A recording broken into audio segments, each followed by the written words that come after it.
오늘은 신명기에 관해 살펴보려고 합니다. 신명기는 두 번째 법이라는 뜻으로 이스라엘 백성이 광야에서 40년을 보낸 후 모세가 2세대에게 하나님의 법을 다시금 전하는 설교 형태로 기록된 책입니다. 그럼 신명기에 대해서 함께 살펴보겠습니다. 먼저 신명기는 모세가 요단강 건너 모압 평지에서 이스라엘 백성들에게 전한 설교입니다.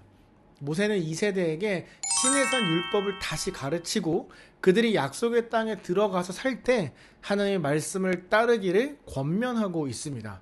모세는 이 설교에서 40년 전 율법을 받은 1세대가 불순종함으로 약속의 땅에 들어가지 못한 이야기를 강조하면서 새로운 2세대에게는 그 실수를 반복하지 말라고 경고합니다. 모세는 신명기에서 언약을 중심으로 설교하는데요.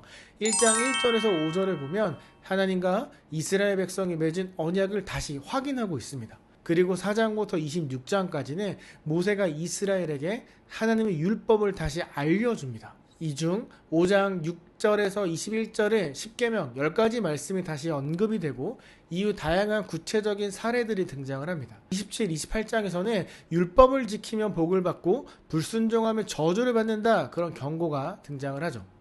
신명기는 법률 문서 형식도 띠고 있습니다. 이스라엘은 7년마다 율법을 온 백성 앞에서 낭독하며 하나님과의 언약을 재확인해야 했습니다.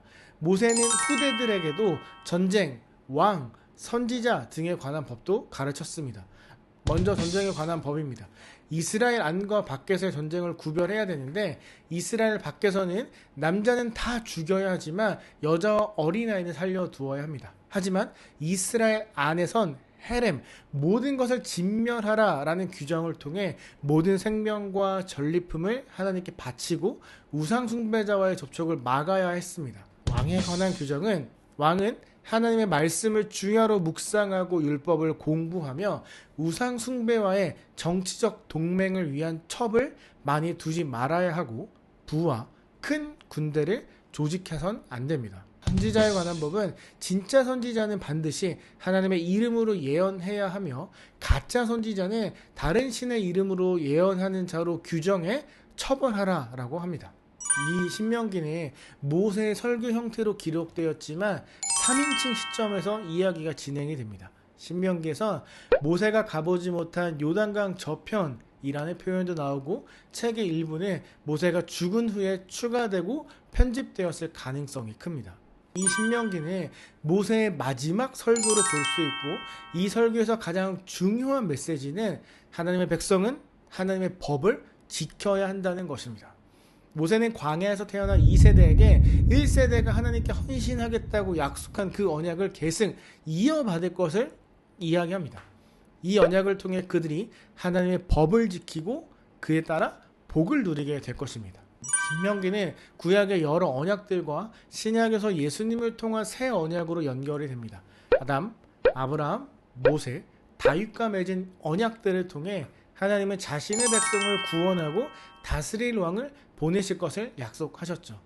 예수 그리스도를 통한 새 언약은 이 모든 언약의 성취입니다. 다윗 언약, 영원히 다스릴 왕; 모세 언약, 율법을 완전히 이루시고 죄를 용서하시는 분; 아브라함 언약, 아브라함에게 약속된 자손; 아담 언약, 두 번째 아담, 즉 예수님께서 죄를 이기고 구원을 이루시는 분임을 보여주는 거죠. 신명기는 이스라엘 백성에게 하나님의 법을 지키는 것이 얼마나 중요한지를 알려줍니다.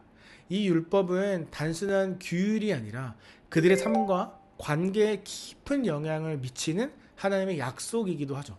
그리고 이 약속은 예수 그리스도를 통해 완성되고 우리는 그 언약을 통해 구원의 은혜를 누리게 되는 거예요. 오늘의 신명기에 대해 함께 알아보았습니다. 하나님의 백성으로서 우리가 하나님의 말씀을 따르는 게 얼마나 중요한지 다시 생각해보는 시간 되기를 바랍니다. 우리 삶 속에서도 하나님께서 주신 그 말씀을 붙들고 지키며 살아내는 우리가 되기를 소망합니다. 그럼 다음 시간 여호수아에서 만나겠습니다.